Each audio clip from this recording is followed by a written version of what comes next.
Midnight horror show भूतिया रास्ते cactus. नमस्कार दोस्तों, लीजिए हाजिर हूँ एक नए भूतिया रास्ते की जानकारी के साथ। मिस्टर जॉन को बागवानी का बहुत शौक था। उन्हें जब भी कोई नया पौधा दिखाई पड़ जाता, वे उसे या तो खरीद लेते या फिर उसे चुरा कर घर ले आते। मिस्टर जॉन जब तक अकेले रहते तब तक तो सब कुछ सही चलता रहा, यानी कमाई के हिसाब से आमदनी कहीं ज़्यादा थी। लेकिन जब मिस्टर जॉन ने शादी कर ली तब उनके खर्चों में भी जैसे पंख लग गए थे। या तो मिस्टर जॉन की पत्नी कुछ ज़्यादा ही खर्चीली थी, या फिर मिस्टर जॉन की आमदनी पहले से कुछ कम हो गई थी। एक दिन शाम को मिस्टर जॉन एक जूस की दुकान पर खड़े जूस पी रहे थे कि मेरी निगाह मिस्टर जॉन पर पड़ गई। ये तो प्रकृति का नियम है कि अगर आप किसी को देखते हैं तो उसकी निगाह भी आप पर ही पड़ती है।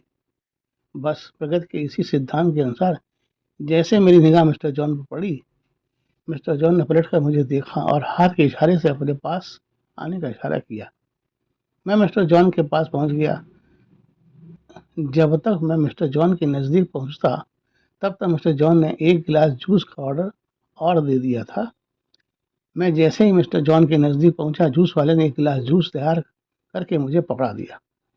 पहले तो मैंने मना किया, लेकिन मिस्टर जॉन ने कहा, अब तो तैयार हो गया है, पीना ही पड़ेगा वरना डबल पैसे दो। मैंने चुपचाप जूस का गिलास पकड़ लिया और उसे पीने लगा। जूस पीकर हम लोग आपस में बातचीत करने लगे। मैंने मिस्टर जॉन से पूछा, और क्या प्रोग्रेस है फैमिली में? मिस्टर जॉन बोले, प्रोग्रेस यार पता नहीं घर को क्या हो गया है, पूरा ही नहीं पड़ता।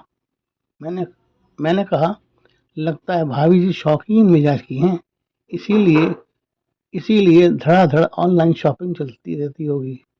मिस्टर जॉन बोले, नहीं यार, पूरा 9 महीने हो गया उसने कुछ भी नहीं परचेज किया। मैंने कहा भी कभी कुछ अपने लिए भी ले लिया करो। बोलती है, मेरे पास सब कुछ तो है, अब क्या करूं लेके। यार मेरी सैलरी भी 10% बढ़ गई, फिर भी पता नहीं सारा पैसा कहाँ घुस जाता है। मैंने पूछा, तो आजकल मेहमानों का आना जाना कुछ ज़्यादा होगा? मिस्टर जॉन बोले, हाँ लेकिन कोई खास नहीं, कभी कभार कोई आ जाता है। हाँ, आजकल मेडिसिन पर कुछ ज़्यादा ही खर्च होने लगा है। पता नहीं बीमारियां कुछ ज़्यादा ही होने लगी हैं, कभी मैं बीमार तो कभी वो बीमार। मैंने पूछा, लेकिन मिस्टर जॉन, आपने तो अपने घर को पूरा पेड़ पौधों से सजा रखा है, घर के बाहर से लेकर भीतर तक फूल ही फूल महकते रहते हैं। आपका फूलों का कलेक्शन तो हमेशा ही बहुत अच्छा रहा है। मिस्टर जॉन बोले, हाँ, आजकल मैं कुछ नया पौधा लाया हूँ, बहुत सुंदर फूल लगा है उसमें, आओ ना कभी देखने। मैंने कहा, कभी क्या, अभी चलो, और मिसेस जॉन से भी मिल लूंगा इसी बहाने। आपने तो कभी मिलवाया नहीं, मैं ही बेशरम बन जाता हूँ। मिस्टर जॉन बोला, ओह सॉरी यार, मेरे को कभी ख्याल ही नहीं आया आपसे मिसेस को मिलवाने का। मैंने कहा, हाँ हाँ, ख्याल कैसे आता, मेरे पर शक जो करते होगे, आप कहीं बाहर ना ले जाऊं। ओह श्योर श्योर, ले जाओ, मुझे कोई एतराज नहीं, लेकिन उससे पूछ लेना कि वो आपके साथ भागेगी या नहीं।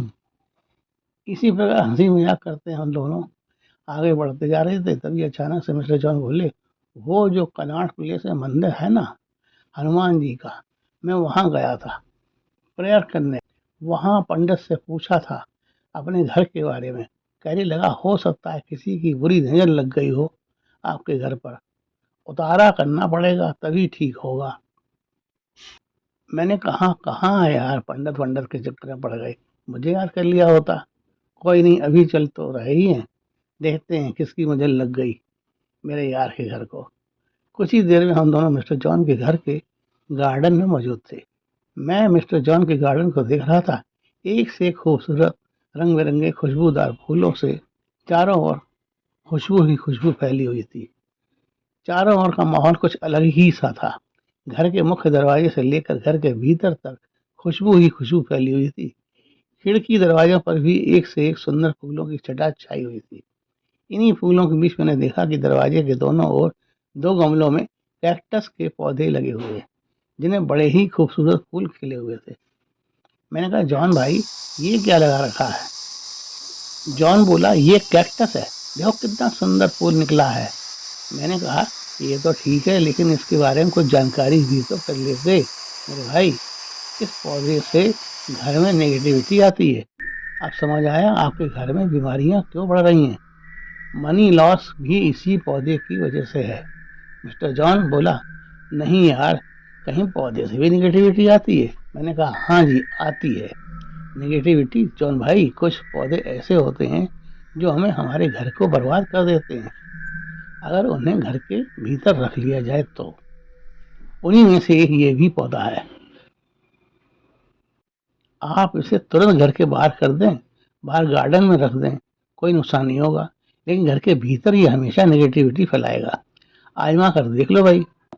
अभी इन दोनों गमलों को बाहर कर दो, फिर देखना 1 महीने के भीतर ही घर से बीमारियों का सिलसिला थम जाएगा और बचत भी दिखाई देने लगेगी। जॉन भाई, ये कैक्टस का पौधा एक प्रकार का भूत होता है जो घर को बर्बाद कर देता है। इसलिए अब जब भी कोई पौधा घर के भीतर लगाना, उसके बारे में जानकारी हासिल करके ही घर में लाना। तो दोस्तों, अगर आपने भी अपने घर के भीतर कैक्टस का पौधा लगाया हुआ है तो उसे तत्काल घर के बाहर कर दें, वरना तब पछताए होत क्या जब चुग गई चिड़िया खेत। अच्छा जॉन भाई, अब भाभी जी से तो मिलवा दो, कहाँ छिपा रखा है उनको। भाभी जी नमस्कार।